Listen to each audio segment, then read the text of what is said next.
Apa item terbaik untuk dijadikan sebagai dana kecemasan?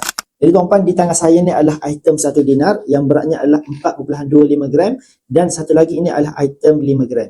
Jadi tuan-tuan, item inilah item yang sesuai untuk dijadikan sebagai dana kecemasan. Tak terlalu kecil dan tak terlalu besar. Dan apabila berlaku kecemasan tuan-tuan, duit yang kita nak guna sekitar RM1,000 hingga RM3,000. Jadi tuan-tuan, item-item ini sekitar RM2,000 hingga RM3,000.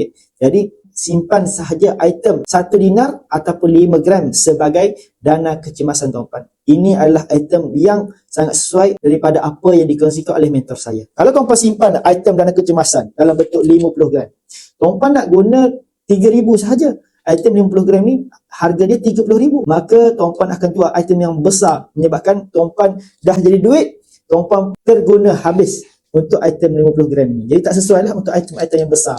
Jadi untuk dana kecemasan cukup sekadar item 1 dinar dan juga 5 gram. Nak saya bantu tuan-tuan wujudkan dana kecemasan, boleh DM saya akan bantu guide sebaiknya.